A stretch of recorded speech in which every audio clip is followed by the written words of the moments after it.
Okay, so let's get right into it. We're talking about one of the most controversial books out there, Robert Greene's The 48 Laws of Power. Some people see it as this brilliant manual for strategy. Others, they call it a handbook for sociopaths. For our purposes today, we're going to treat it like a guide to a very specific and, yeah, amoral game, the game of power. And it's a world with its own, pretty ruthless set of rules. And when I say ruthless, I mean it. Just take a look at this quote from Law 15. It's jarring, right? And it's supposed to be.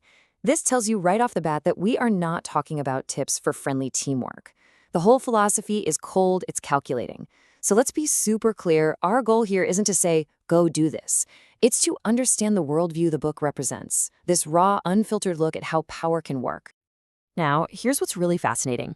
You'd think a book on power would be all about big, aggressive moves, but the first major theme is actually the exact opposite.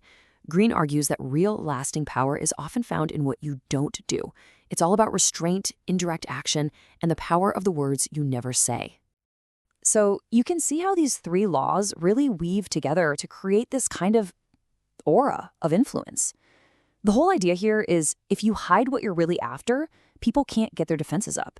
And when you win by just doing things instead of arguing about them, you don't make enemies. You just show them who's in charge. And the thing that holds it all together, that's the principle of saying less than you need to. And that right there is the absolute core of Law 4. Powerful people impress and, yeah, intimidate by being quiet. See, when you're silent, people tend to fill that silence with their own ideas, their own insecurities. You seem deeper, more profound than you might actually be. The more you talk, the higher the chance you'll say something dumb, reveal your strategy, and just seem ordinary. Silence is a canvas, and you let other people paint their fears all over it.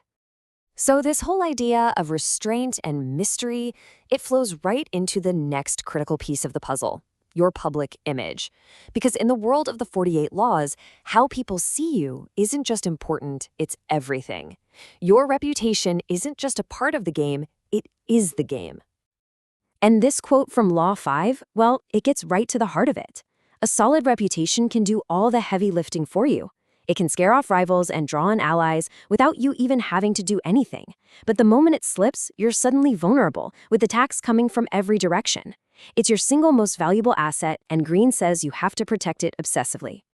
Okay, so how do you actually build this bulletproof reputation? Well, Greene lays out a few key strategies. First, you have to get noticed. You gotta court attention. Even bad attention is better than being ignored.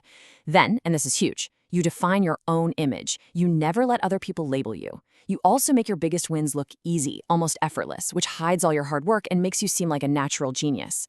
And finally, you always have someone else to blame so you can keep your own hands and your reputation perfectly clean. The person who pulls all this off is what Greene calls the perfect courtier. Think of them as a master of office politics, a true political ninja. They know how to thrive in any power structure by flattering the people above them, outmaneuvering their equals, and controlling the people below them, all with this light, graceful, and totally indirect touch. They are the ultimate masters of their own image. All right, now we get to what is probably the book's most cynical advice, its take on human relationships.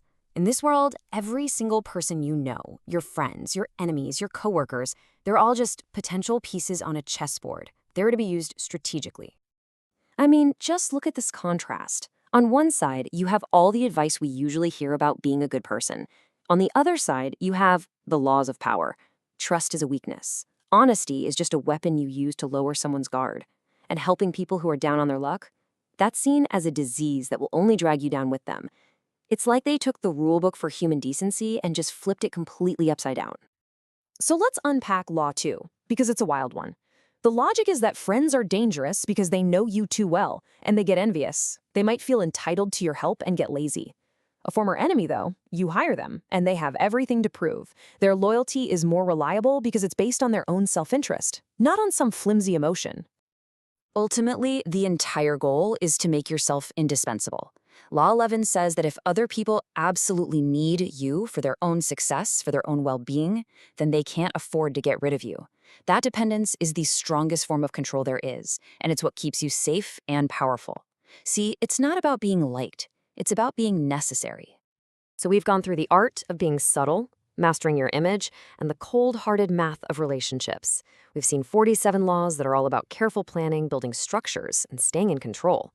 But all of that sets up this amazing paradox when we get to the final law. So I want you to ask yourself this. After all these complex rules for building an unbeatable position of power, what could possibly be the final, most important law? What happens when the real world, in all its messy chaos, just refuses to follow your perfect script? And here it is, Law 48, assume formlessness. After 47 laws that teach you how to build a rigid fortress, the final law tells you to abandon all rigid forms.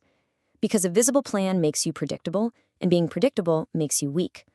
The world is always changing, and true power, ultimate power, lies in being like water.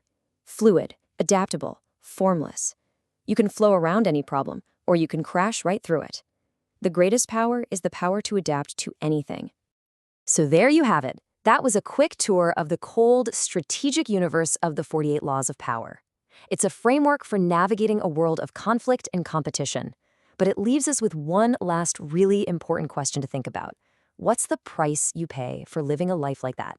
A life of constant strategy, constant suspicion, constant manipulation. What's the human cost? That's something worth considering.